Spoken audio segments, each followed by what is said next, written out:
وہ قرآن پاک میں جہاں زندگی کا ذکر ہے اس کے ساتھ ہی موت کا ذکر بھی آتا ہے. تو آج کل تو ہم لوگوں کی یقین اس طرح ہو گیا جس طرح ہمیں مرنا ہی نہیں ہے. ہاں بیٹا بالکل. سورۃ ملک جو ہے وہ جو اس کی ابتدائی آیت ہے، پہلی آیت مبارک ہے، اس میں تبارک الذی بیدہ الملک وہو علی کل شیء قدیر خلق الموت والحیاۃ خلق الموت، یعنی اللہ نے موت کو بھی پیدا کیا ہے اور زندگی کو بھی پیدا کیا. موت کا ذکر پہلے ہے، اور ایک جگہ پہ ارشاد فرمایا کہ کل نفس ذائقۃ الموت، کہ ہر جان جو پیدا ہوئی ہے اس نے مرنا ہے. اور اس وقت دنیا کی کم و بیش 8 ارب آبادی ہے، اور 8 ارب آبادی میں اب آپ دیکھو کہ اللہ کی ذات جو کہ ہمارا خالق ہے، مالک ہے،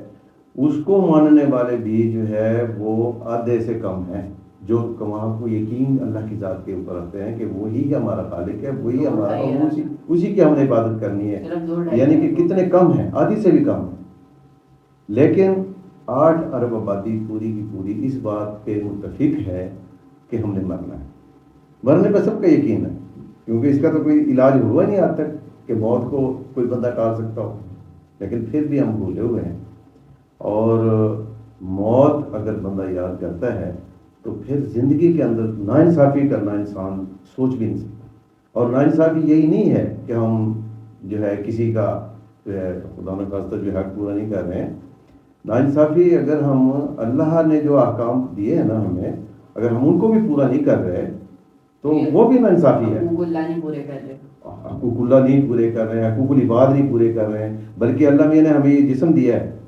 اگر ہم اپنے اس جسم کا جو ہے جو اس کے ضرورتیں ہیں، جو اس کی زندہ رہنے کے لیے بہت ضروری ہے، وقت پہ مثلا کھانا ہے، یا اس کی ہم صحت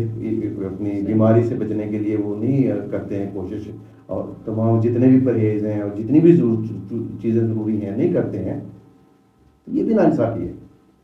تو ناانصافی جو ہے وہ بندہ نہیں کرے گا اگر اس کو یاد ہے کہ میں نے مرنا بھی ہے. اور یہ مرنا جو ہے، اور مرنا جو ہے یہ تو دیکھو قرآن مجید میں حضرت ابراہیم علیہ السلام کا واقعہ آتا ہے. 35ویں آیت مبارک ہے سورۃ بقرہ کی. اس کے اندر یہ واقعہ ہے کہ حضرت ابراہیم علیہ السلام باوجود کہ اللہ کے کتنے برگزیدہ پیغمبر ہیں، اللہ سے یہ سوال کرتے ہیں، یا اللہ مجھے آنکھوں سے دکھا دو کہ مرنا ہے، اور مرنے کے بعد آپ زندہ کیسے کریں گے. یعنی کہ دیکھیں صرف مرنے نہیں ہے، مرنے کے بعد ہم نے زندہ بھی ہونا ہے. یعنی یہ ہر انسان کے دل میں تھوڑا سا شک آ جاتا ہے کہ مطلب حالانکہ وہ پیغمبر تھے پھر بھی انہوں نے، ہاں نہیں، شک ان کے دل میں نہیں تھا یہ بات، بلکہ اللہ نے ان سے پوچھی کہ ابراہیم کیا تمہیں یقین نہیں ہے کہ مرنے کے بعد میں زندہ کروں گا. تو اسی آیت میں حضرت ابراہیم علیہ السلام فرماتے ہیں کہ نہیں مجھے پورا یقین ہے، پر لیکن میں اپنی آنکھوں سے مشاہدہ کرنا چاہتا ہوں.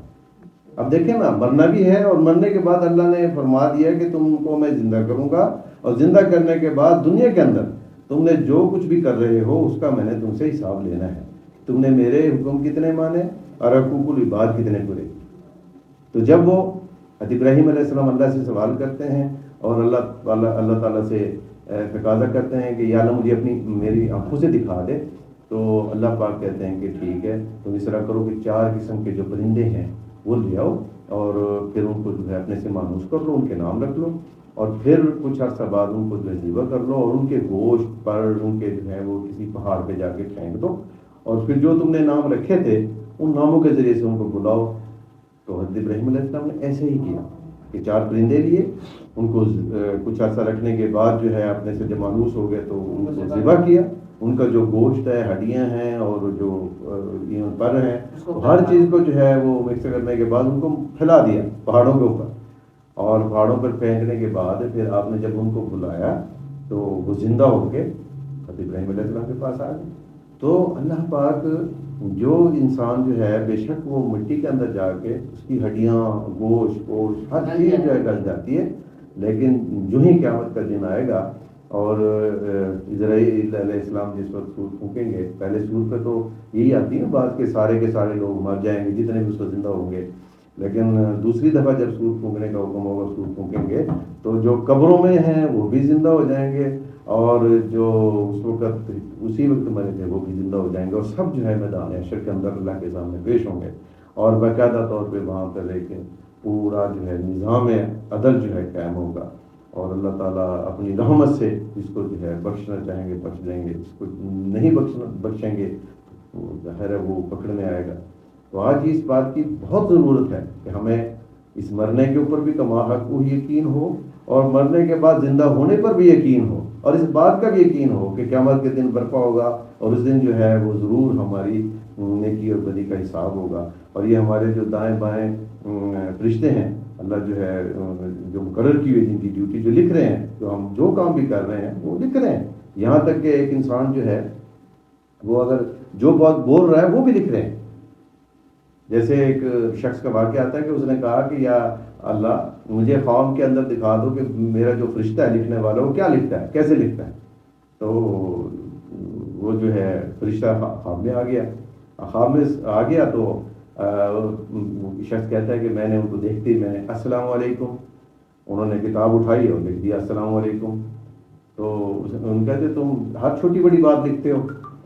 تو انہوں نے لکھ دیا ہر چھوٹی بڑی بات لکھتے ہو، یعنی کہ جو منہ سے بول رہا وہ لکھے جا رہے ہیں۔ تو مجھے یقین ہو گیا کہ بھائی جو میں بول رہا ہوں جو میں کر رہا ہوں وہ یہ لکھ رہے ہیں۔ تو اپنی زبان کو قابو میں رکھنا ہے، زبان بھی قابو میں رکھنا ہے، اپنے ہاتھوں کو بھی جو ہے صحیح استعمال کرنا ہے، اپنی آنکھوں کا بھی صحیح استعمال کرنا ہے، اپنے کانوں کا بھی کرنا ہے۔ ہاں صرف یہی نہیں ہے کہ زبان، دیکھیں ہمارے کان اگر غلط سن رہے ہیں تو ہم نے اس کا بھی حساب دینا، اگر ہماری آنکھیں غلط دیکھ رہی ہیں تو ہم نے اس کا بھی حساب دینا، ہمارے ہاتھ غلط استعمال ہو رہے ہیں تو ان کا بھی حساب دینا۔ اور صورت یاسین میں تو واضح ہے کہ یہی اعضاء انسان کے جو ہیں اس انسان کے خلاف گواہ کے طور پہ پیش ہو جائیں گے کہ یہ بولیں گے، ان کو زبان دے دی جائے گی، زبان کو تالا لگا دیا جائے گا، اور یہ پیش ہوں گے کہ یا باری تعالیٰ دنیا کے اندر یہ